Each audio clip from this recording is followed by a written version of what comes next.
Pueden sentarse. Buenas tardes a todos y sean bienvenidos a esta parroquia de San José.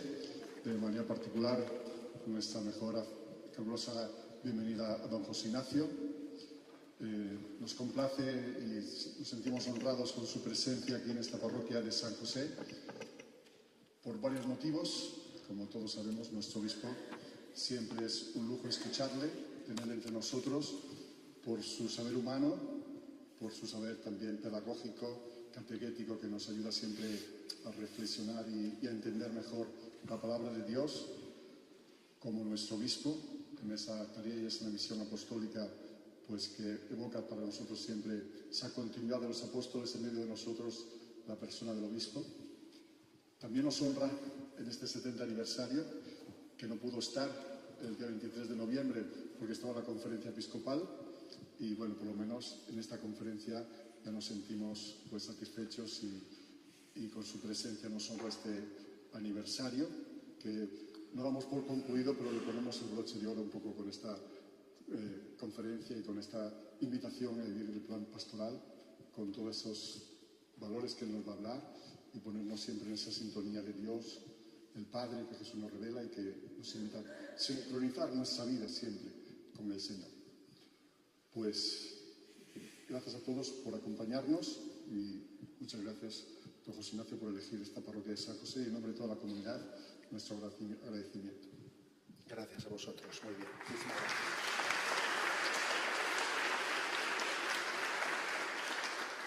Bueno, me da mucha alegría, pues por lo menos, ¿no?, que ya que no pude estar en ese 70 aniversario, pues estar ahora.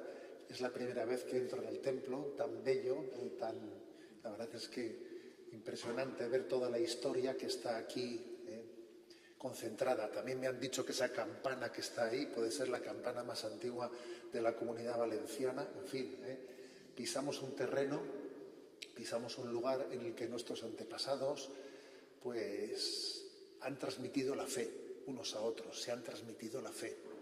Entonces eso yo creo que, pues que uno lo pisa con veneración. Es como cuando uno entra en un lugar y Moisés, al ver la zarza ardiendo, se descalzó porque entendía que estaba pisando un lugar sagrado, ¿no? Pues también estar en un lugar que ha tenido tantas generaciones anteriores, tenemos que sentir como un gran agradecimiento.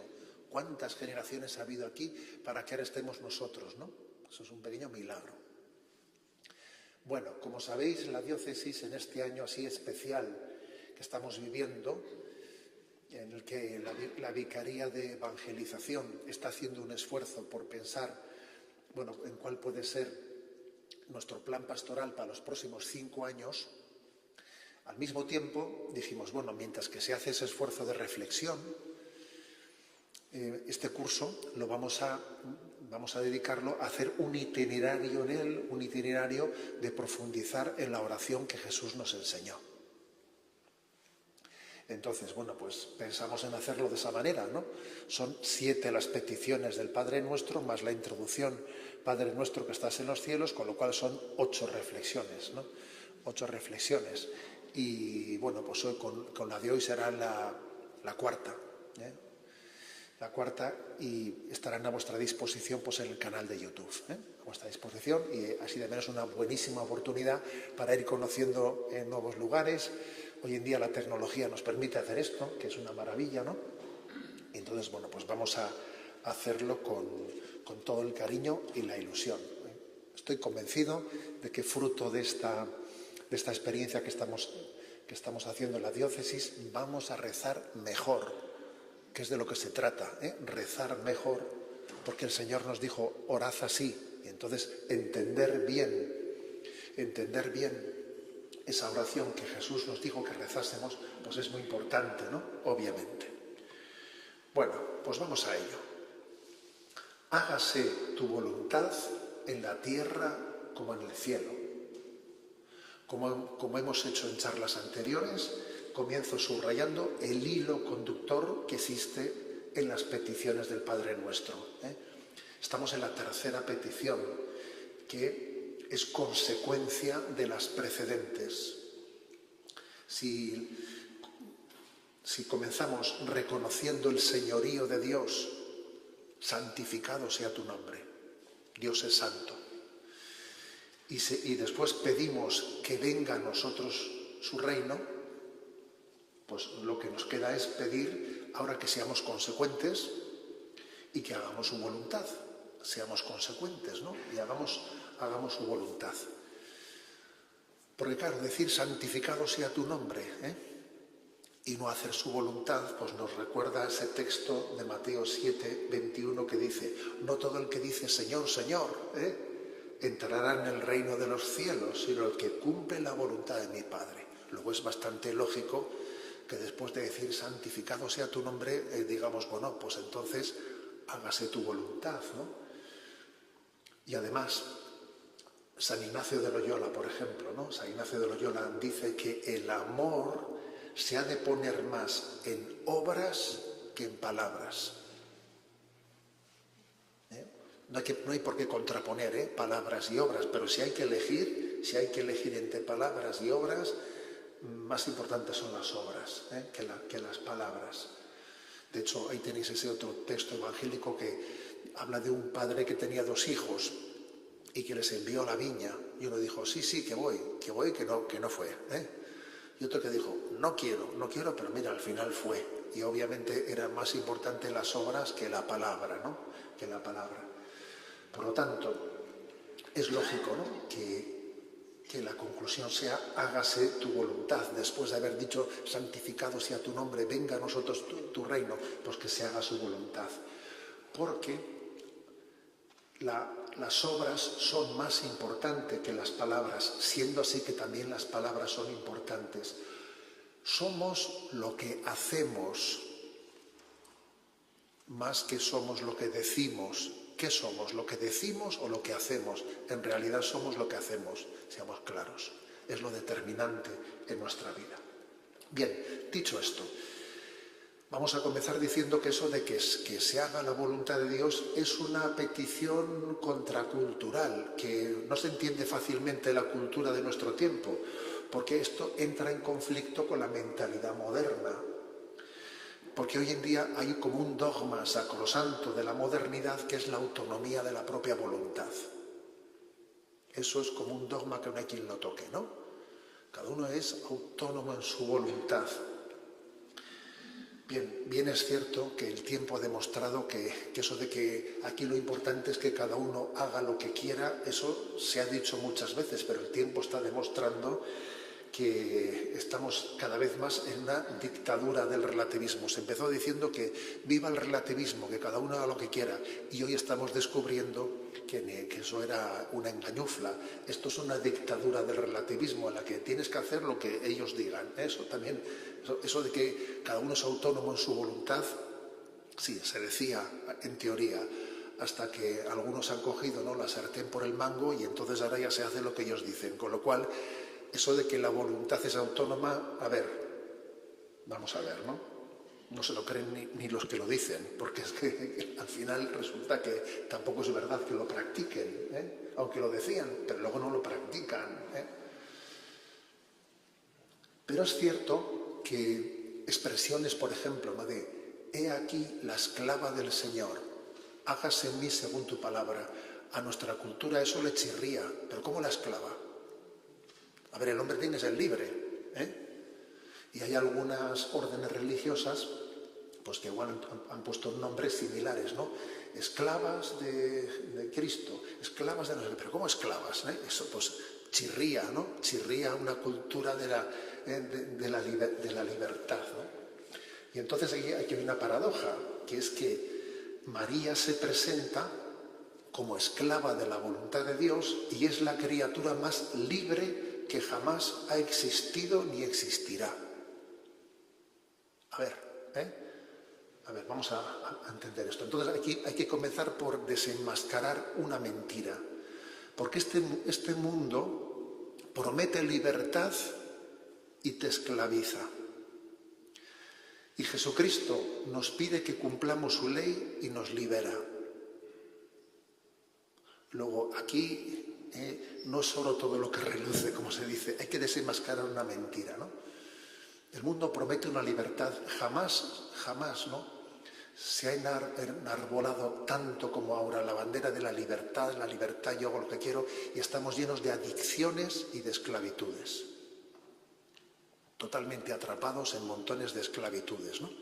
Y sin embargo Jesucristo te pide que abraces sus mandamientos y te libera, y te libera. Con lo cual hay que decir que ese supuesto escándalo, pero ¿qué escándalo? Eso de que el hombre no sea autónomo, que el hombre tiene que hacer la voluntad de Dios, pero ¿qué es eso? No, el hombre tiene que realizar su propia voluntad y su propia libertad. Es que quien hace tal afirmación no conoce, ¿no? Lo que es Dios. La visión cristiana, yo ayer mismo envié a redes sociales un mensaje que decía lo siguiente, ¿no?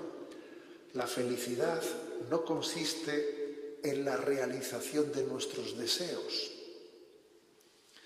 sino en descubrir que la voluntad de Dios lo supera infinitamente. La voluntad de Dios supera mis deseos.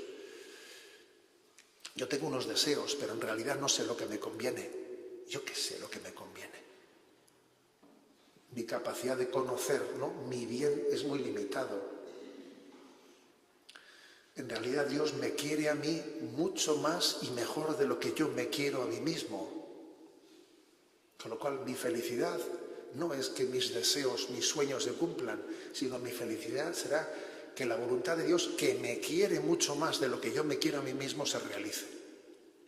Claro, este es un lenguaje que únicamente lo entiende quien se ha aproximado, ¿no?, al misterio de Dios y entiende que Dios es nuestro Padre. Ahora, también hay una cierta forma de entender esto, una aproximación desde la experiencia que tenemos en la familia. ¿Acaso un niño a veces a su padre no le pide cosas que en realidad no son su bien? Y el padre no se las da, le da lo que es mucho mejor para él. El padre no le da lo que el hijo le pide, sino lo que el hijo necesita. Está muy por encima de sus deseos. Bueno, pues eso que ocurre entre un hijo y un padre ocurre entre nosotros y Dios, pero de una manera mucho más excelente, ¿no? Entonces, confiamos en que Dios me conoce y Dios me ama mucho más, ¿no?, de lo que yo supongo, ¿eh? Hay en el diario íntimo de Unamuno, un hombre que luchó ahí entre la creencia y la increencia, dice él, ¿no?: el que quiere lo que Dios quiera, consigue que suceda todo lo que él quiere. Participa de la omnipotencia de Dios. Claro, si yo digo de verdad, a ver, yo quiero la voluntad de Dios, quiero que sea lo que Dios, quiero que verdaderamente la voluntad de Dios se cumpla en mí, pues entonces, paradójicamente, consigues que todos tus deseos se cumplan, porque como tu deseo es lo que Dios quiera, entonces estás participando de la omnipotencia de Dios por la confianza que tienes en Él. Y esto es lo que creemos los cristianos. Esto es lo que creemos los cristianos. Y por cierto, en el propio lenguaje popular y en los dichos y en nuestros refranes, pues muchas veces decimos cosas como que sea lo que Dios quiera y expresiones de este tenor, que son expresiones que están dichas por alguien que sabe muy bien que Dios sabe más. Dios sabe más, qué sé yo. Dios sabe más. Y además me quiere mejor y más de lo que yo me amo a mí mismo, ¿no? Bueno, pues entonces, por eso, ¿no?, frente a ese escándalo de decir, pero hombre, ¿cómo se puede decir que se haga la voluntad de Dios, ¿no?, pasando por encima de la autonomía de la voluntad del hombre? Pues es que, claro, quien piensa así no entiende lo que es el misterio de Dios, no entiende lo que es ser nosotros hijos de Dios y de cómo su conocimiento y su amor está muy por encima del nuestro. Vamos a profundizar en esa petición de hágase tu voluntad. ¿Por qué se dice hágase tu voluntad? ¿Es que hay riesgo de que no se haga o qué? A ver, la voluntad de Dios es eterna, ¿no? Entonces, ¿por qué pido hágase tu voluntad? ¿Acaso Dios no es omnipotente? Entonces, ¿por qué lo pedimos, no? Efectivamente, Dios es omnipotente, pero distinguimos dos órdenes, ¿no? Por una parte está las leyes naturales, la voluntad de Dios se expresa en las leyes naturales de la creación, que están plenamente sometidas, ¿no?, pues a la voluntad de Dios, pero existe, sin embargo, un orden distinto, que es el de la libertad del hombre, que no es automático, que en ese orden la voluntad de Dios no es automática, como es en el resto de la creación, no es automática, pasa por nuestra libre cooperación. Dios ha hecho algo inaudito, que es entregar el cumplimiento de su voluntad a nuestra libertad. Ha asumido un riesgo impresionante, pero lo ha hecho. Ha entregado el cumplimiento de su voluntad a nuestra voluntad. Y por eso la petición del Padre Nuestro, hágase tu voluntad, pues es como si dijésemos: Señor, que yo, ¿qué significa? Que yo no obstaculice tu voluntad. Sería la manera de traducirla. Porque dice, a ver, ¿en qué traducimos hágase tu voluntad? A ver, la voluntad de Dios obviamente se va a hacer. En el fondo estamos diciendo que yo no obstaculice tu voluntad, que actúe en libertad, en dócil cooperación con Dios. Que mi libertad sea bien empleada para cooperar dócilmente con Dios. Eso es lo que estoy pidiendo cuando yo digo hágase tu voluntad. Dicho de otro modo, con esta petición estamos pidiendo por nosotros, no por Dios. No le estoy diciendo a Dios: Señor, hazla, no dejes de hacerla. A ver, si es que la va a hacer sí o sí. Es decir, lo que estoy pidiendo es por mí. Pido por mí, porque yo no la obstaculice, que yo coopere dócilmente con esa voluntad, ¿no? Santa Teresa de Jesús, con mucha gracia, en el comentario que tiene al Padre Nuestro, dice, de lo que se trata, dice, la voluntad de Dios es eterna y omnipotente. De lo que se trata es que hagamos de la necesidad virtud. O sea, que yo, de que la voluntad de Dios es y va a ser, pero que yo lo viva virtuosamente, que coopere con ella, que la haga mía, que sea una cooperación amorosa y libre. Dice ella, tú haz de la necesidad virtud, que si no, es hermosa, ¿no?, esa expresión que tiene. Pues bien, dicho esto, digamos una cosa más. Esta petición no debe de entenderse como que se trata de agachar la cabeza. Agacha la cabeza. No, y haz la voluntad de Dios. Sino como la consecuencia de una plena confianza en el amor de Dios. Yo no digo hágase tu voluntad porque tengo que agachar mi cabeza meramente, ¿no? No es una obediencia servil, sino es una obediencia filial, que es distinto, porque el Hijo confía en el Padre y sabe que le ama. El Papa Francisco recientemente nos decía él, rezando hágase tu voluntad, no estamos invitados a bajar servilmente la cabeza como si fuésemos esclavos, no. Dios nos quiere libres y es su amor el que nos libera, Obviamente la expresión, la esclava del Señor, o ser esclavos del amor de Dios, es un término que hay que entenderlo, porque claro, un esclavo no lo hace por amor, pero nosotros entendemos el término esclavitud en un sentido que integra nuestra confianza en el amor de Dios. Hay una oración emblemática, preciosa, que es la de Carlos de Foucauld, San Carlos de Foucauld. Es una oración que nos enseña cómo la obediencia a Dios del cristiano no es una obediencia servil, sino amorosa, confiada. La famosa oración que dice, Padre, me pongo en tus manos, haz de mí lo que quieras, sea lo que sea, te doy las gracias, estoy dispuesto a todo, lo acepto todo, con tal de que se cumpla tu voluntad en mí y en todas tus criaturas. No deseo nada más, Padre, te confío mi alma, te la doy con todo el amor de que soy capaz. porque te amo y necesito ponerme en tus manos sin medida, con infinita confianza, porque tú eres mi Padre. Claro, es una oración en la que uno entiende, que cumplir la voluntad de Dios es un acto de confianza en el amor de Dios. No es agacha la cabeza, ¿me explico? No, es un acto de confianza amoroso. Bien, dicho esto, doy un paso más, un paso más en esta reflexión. Entro a explicar un poco la clave cristológica, que es muy importante, la clave cristológica de este hágase tu voluntad. Porque Jesucristo hizo la voluntad del Padre. Él fue el que hizo la voluntad del Padre y Él fue el que nos ha enseñado a hacer la voluntad de Dios. Precisamente el problema nuestro pecado original, consistió en desobedecer, en no fiarse del amor de Dios. Entonces, la redención de nuestro pecado, ¿cómo ha sido? Obedeciendo al Padre.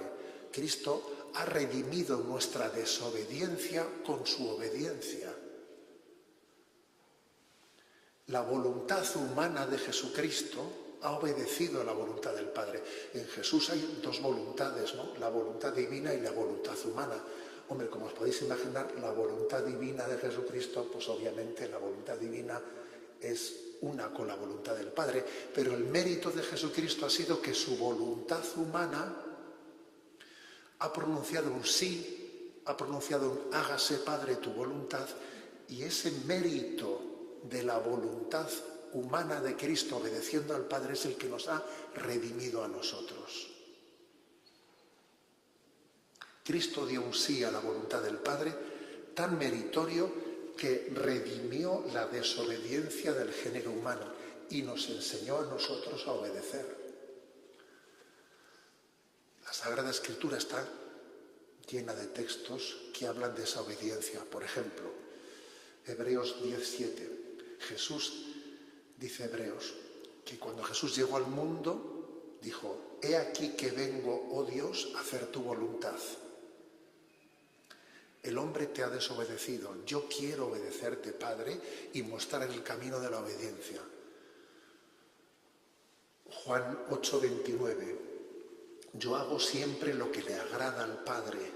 Juan 4:34. Mi alimento es hacer la voluntad de mi Padre. ¿Qué texto este? San Juan dice esto, pone en labios de Jesús esta expresión.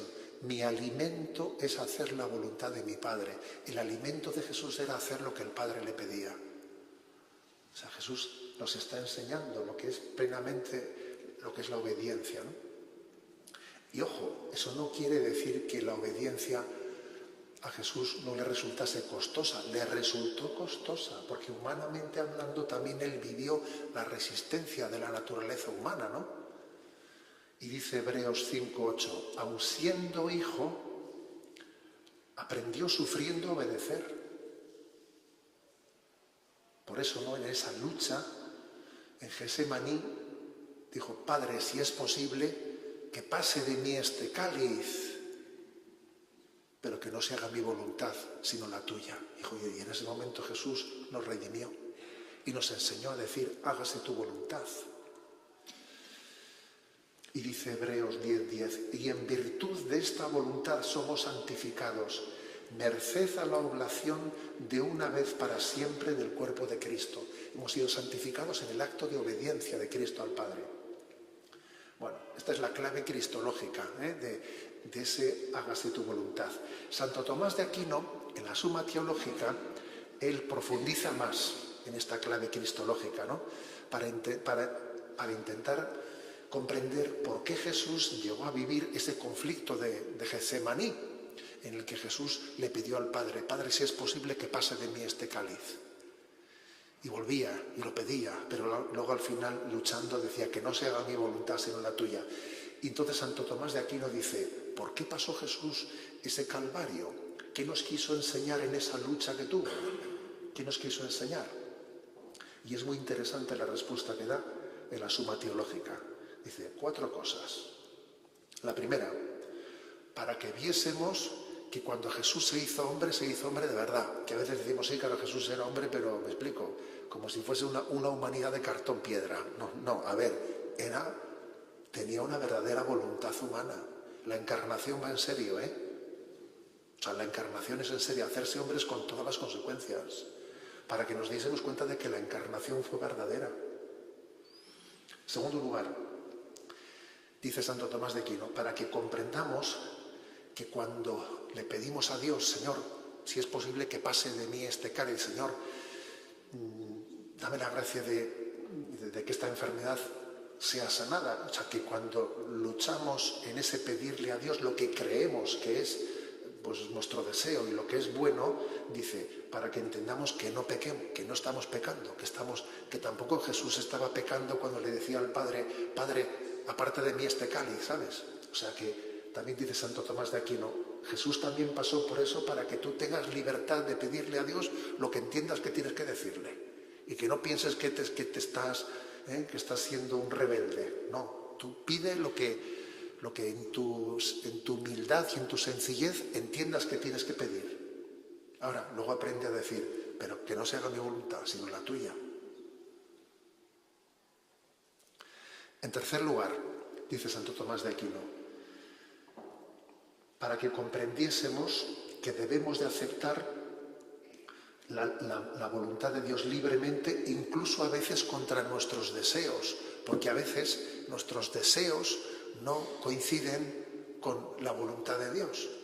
A veces sí, ojalá mis deseos siempre se conjugasen con la voluntad de Dios, pero como yo no entiendo, hay muchas cosas que vistas desde Dios se ven de otra manera, pues tengo que aceptar que la voluntad de Dios puede ser diferente a la de mis deseos, porque mis deseos nacen de mi sensibilidad. Pero claro, la voluntad de Dios nace desde otra perspectiva. En cuarto lugar, dice Santo Tomás de Aquino, para que se iluminen desde esa lucha interior que Jesús vivió en Getsemaní, ¿no? Para que se iluminen nuestras luchas interiores, nuestras agonías de Getsemaní, porque San Pablo describe la situación de contradicción que existe dentro del interior del hombre. En el hombre hay contradicciones. Me veo haciendo lo que no quiero hacer, y lo que quiero hacer a veces no soy capaz de hacerlo. Y vaya lío que tengo dentro de mí, o sea, me veo que estoy interiormente dividido. Hay una batalla dentro de mí, dentro de cada uno de nosotros hay batalla. Hay batalla. Cada uno de nosotros estamos en guerra civil. Y si eso es así, buena señal. Que dentro de nosotros haya una guerra civil. Hay una guerra civil entre el hágase y el hágame, porque es una guerra civil. Y esa guerra, pues está bien que la libremos, y por eso Jesús libró esa batalla, para que nosotros aprendamos a librar la nuestra. Por eso no concluyo esta reflexión, decía que vamos a hablar un poco de la clave cristológica del hágase. Bueno, pues concluyo con una cita que está en el Catecismo de la Iglesia Católica, ¿no? Que es una cita de Orígenes, de un padre de los primeros siglos, que dice, adheridos a Cristo, podemos llegar a ser un solo espíritu con Él y así cumplir su voluntad. De esta forma, esta se hará tanto en el cielo como en la tierra. Es decir, si yo me uno a Cristo, si yo me adhiero a Él, si soy una sola cosa con Él, aprendo a decir que se haga la voluntad de Dios. O sea, me uno a Cristo, a su sí, para que de esa manera me sea más fácil el acto de confianza y de obediencia. Bueno, doy un paso más. Hasta ahora hemos hablado un poco de la clave cristológica del Padre Nuestro. Doy un paso más, así de tipo más, digamos, práctico ¿Y cómo podemos conocer la voluntad de Dios? Porque claro, si decimos, quiero que la voluntad de Dios se haga en mí, ¿cómo podemos conocer la voluntad de Dios, no? Pedir hágase tu voluntad es también pedir conocer su voluntad. Quiero conocerla, ¿no? Para después poderla cumplir con fidelidad. Luego también es pedir, dame Señor la gracia de discernirlo. Dame la gracia de distinguir qué es voluntad tuya y qué no es voluntad tuya. Pedir hágase tu voluntad también es pedir luz de discernimiento. Hemos dicho antes que decir hágase tu voluntad no es recordarle a Dios que la haga, por Dios, sino que es yo, de alguna manera, pedir la gracia de colaborar con ella de una manera dócil, pero también es pedir discernimiento para conocerla, porque si no la conozco no va a ser fácil colaborar con ella. Entonces, ¿cómo puedo discernir, no? ¿Es difícil conocer la voluntad de Dios? ¿Es difícil? El Papa Francisco dice, Dios no es ambiguo, no se esconde detrás de los enigmas, no ha planeado un futuro del mundo de una manera indescifrable. No, Dios es claro, dice el Papa. Es verdad, claro, la voluntad de Dios no es un enigma. No es un enigma. Entonces, pues si eso es así, creo que es bueno que digamos, bueno, ¿y cuáles son, digamos, las formas concretas, ¿no?, para conocer la voluntad de Dios? Bueno, pues me voy a atrever yo a hablar de 6. Vamos a ver. Primera, conocemos la voluntad de Dios por los mandamientos de la ley de Dios. Se presenta el joven rico a Jesucristo y cuando le pregunta ¿qué tengo que hacer? Pues le dice, pues ahí están los mandamientos, pues cúmplelos. ¿Por qué? Porque los mandamientos de la ley de Dios están dirigidos a todos los hombres de todos los tiempos. Es la ley divina. Con lo cual, si algo es contrario a la ley de Dios y alguien se pregunta, ¿querrá Dios esto? ¿No querrá? Hijo, no lo dudes mucho, porque si forma parte de los mandamientos, la voluntad de Dios está discernida. Está discernida. Entonces ya muchas cosas se resuelven por aquí. A ver, si es que hay muchísimas cosas que se resuelven por aquí. Porque lo que es conforme a los mandamientos de la ley de Dios ya nos ordena la vida un montón. O sea, el cumplimiento de los 10 mandamientos pues ordena la vida. Vaya que se lo ordena. Entonces, claro, que alguno diga, que alguno se queje de que Dios no habla. Dice, Dios te dirá que no hablo, hijo, yo me quejo de tu sordera. A ver, pero si te da los 10 mandamientos, si te los he escrito en la tabla, vamos, para que no se te olviden. Entonces, esto es importante, ¿no? Conocemos la voluntad de Dios de una manera muy especial en los 10 mandamientos. En segundo lugar, conocemos la voluntad de Dios en el cumplimiento de los deberes de Estado. Cada uno tiene unos deberes según su estado de vida. ¿Qué querrá Dios que haga yo? Y tal. A ver, perdón, José Ignacio, que eres obispo, a ti te corresponde hacer esto y esto. Oye, que eres padre de familia, a ti te corresponde. O sea, hay muchas dudas que si uno se toma en serio el estado de vida que tiene, quedan resueltas. Pues como padre de familia me toca hacer esto. Como sacerdote de mí se espera lo otro. Los deberes en tu estado de vida son muy clarificadores de qué es lo que se espera de ti. Porque, digamos, es como una especie de, dentro de los 10 mandamientos, yo tengo una vocación particular. Tengo una vocación particular, ¿no? Tú imagínate, pues, que una madre dice, ¿qué hago yo? ¿Querrá Dios? Pongo un ejemplo, ¿no? ¿Querrá Dios ahora que me vaya a hacer adoración eucarística? Dice, cuidado, que es la hora de comida, tengo que preparar la comida para mis hijos. Pues lo que querrá en este momento es que prepare la comida, pues porque tengo unos deberes de Estado, por ejemplo, ¿no? Bueno. En tercer lugar, primero dicho por los mandamientos, segundo, a través de los deberes de Estado, también conocemos la voluntad de Dios por la obediencia y la humildad. Las personas que tienen autoridad sobre nosotros nos muestran la voluntad de Dios. Incluso, por ejemplo, aunque unos padres se equivocasen, ¿no?, en ordenar a sus hijos ciertas cosas, pero cuando un hijo da ese acto de obediencia, el que obedece no se equivoca. O sea, en el acto de obediencia hay una certeza en buscar la voluntad de Dios. Hay una certeza. Y la humildad es necesaria para recibir las correcciones de las personas. Si alguien me corrige, yo tener humildad para poder recibir también una corrección y buscar la voluntad de Dios en esa corrección, ¿no? Si fuésemos dóciles a las correcciones, podríamos descubrir mucho mejor la voluntad de Dios, sin duda. Ahora, si me pongo a la defensiva, claro, tú verás. En cuarto lugar, conocer la voluntad de Dios desde el discernimiento, cuando uno tiene que tomar decisiones, ¿no? Y son decisiones que dice, ¿será de Dios esto? ¿No será de Dios esto? ¿Cómo conozco su voluntad?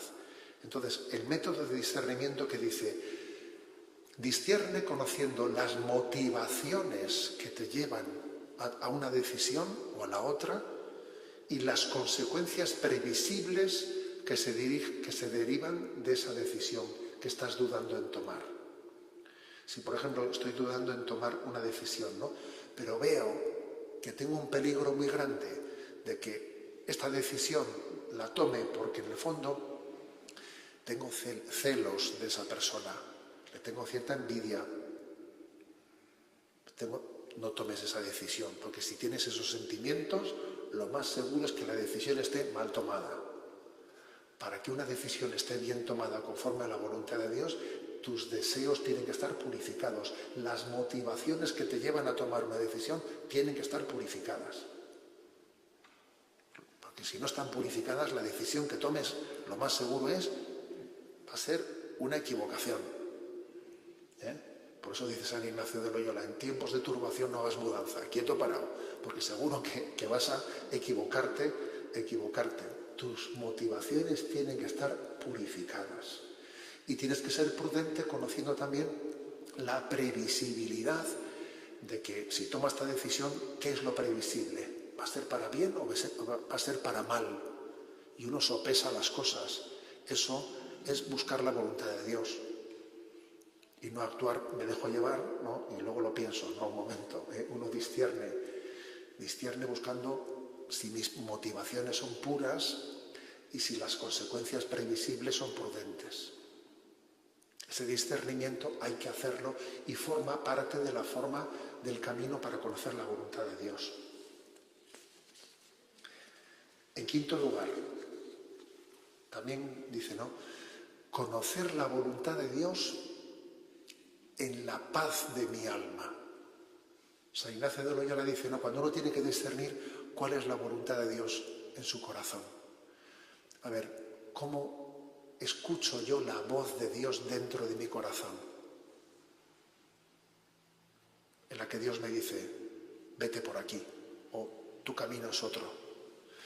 ¿Cómo escucho eso, no? ¿Cómo lo discierno? San Ignacio de Loyola y otros muchos, ¿no?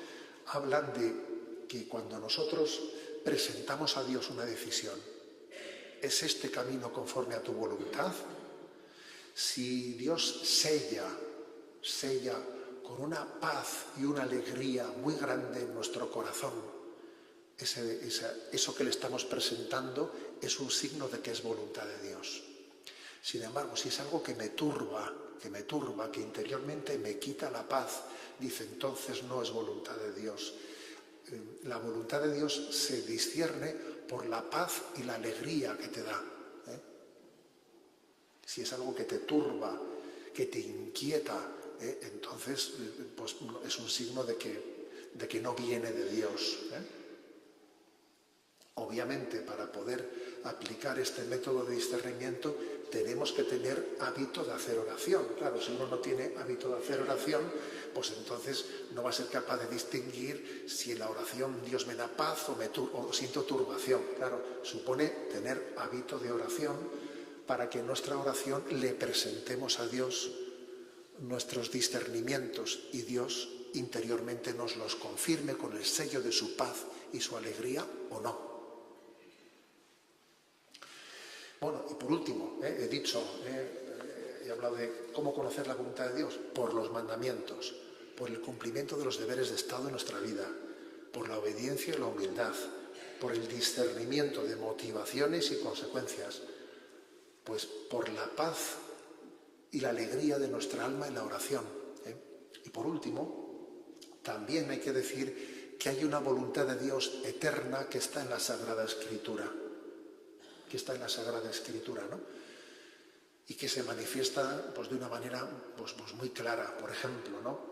Uno lee la Sagrada Escritura y dice, Dios ante todo, ¿no? Dice, Dios quiere que todos los hombres se salven y lleguen al conocimiento pleno de la verdad. Dice 1 Timoteo 2, 3, 4.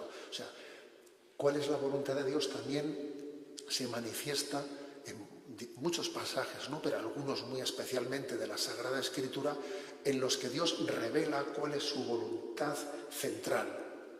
Dios quiere que todos los hombres se salven y lleguen al conocimiento de Dios por la verdad, por ejemplo. Y entonces entendemos que la voluntad de Dios son las misiones.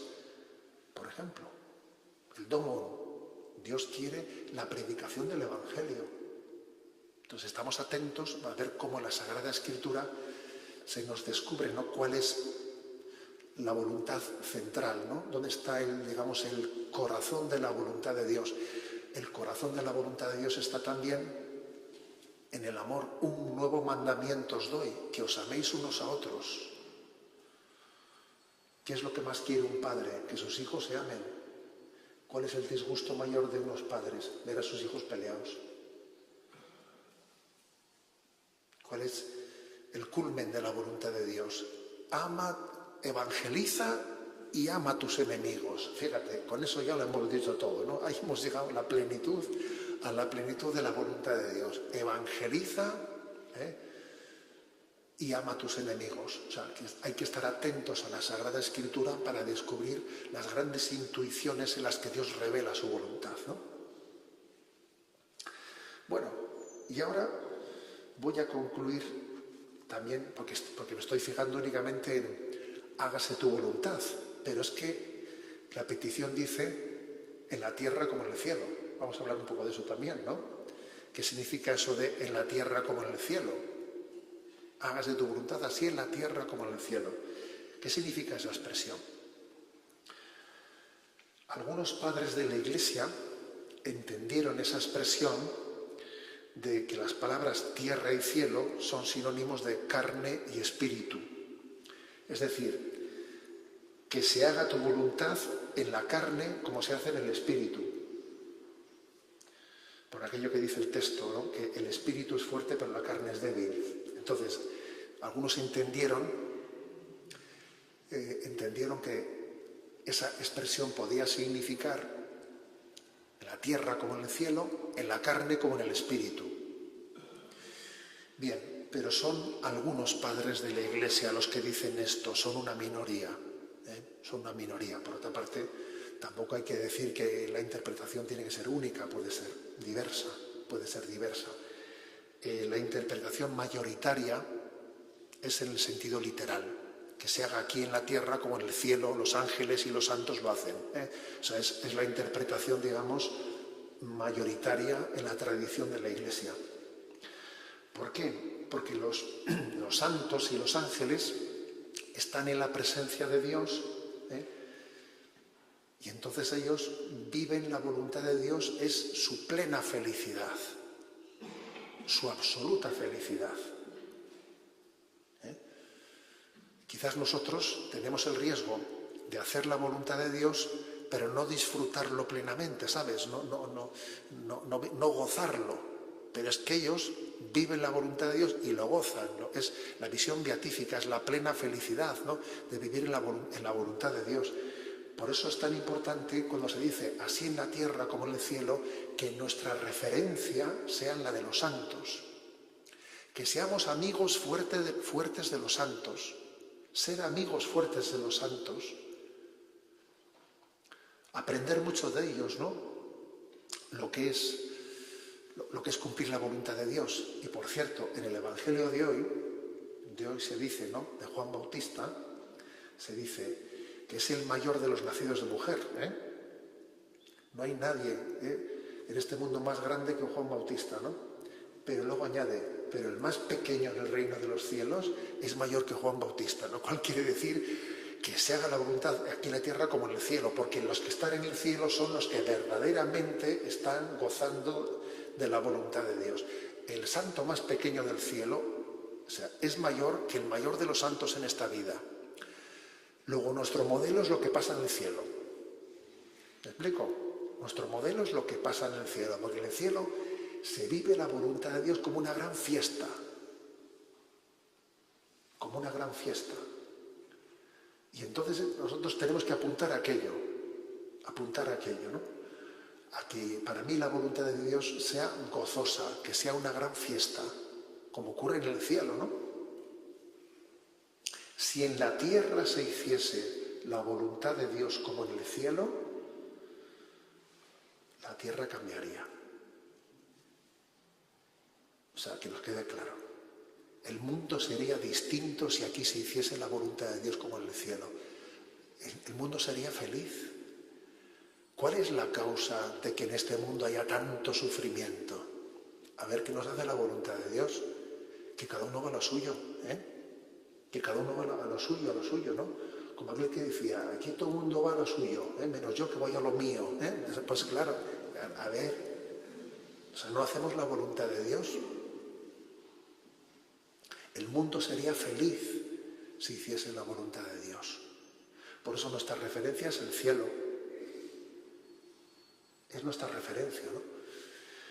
Entonces, queridos hermanos, pues yo solamente os deseo, nos deseamos mutuamente, ¿no? Que cada vez que recemos esa expresión, hágase tu voluntad en la tierra como en el cielo, nos enamoremos de la voluntad de Dios, pidamos la gracia de entender que la voluntad de Dios es mi felicidad, ¿no?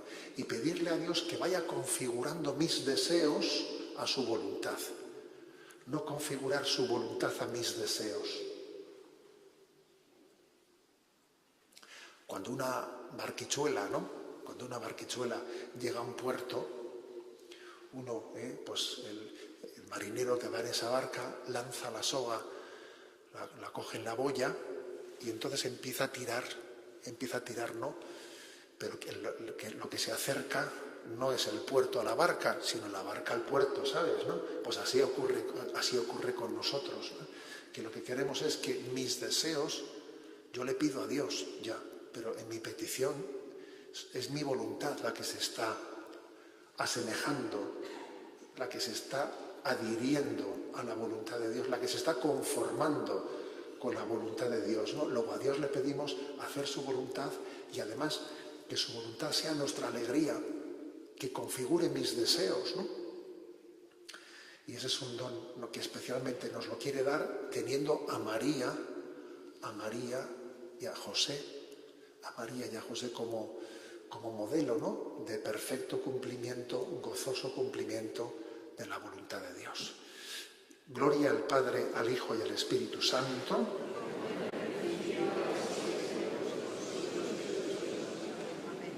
Muy bien, pues estupendo.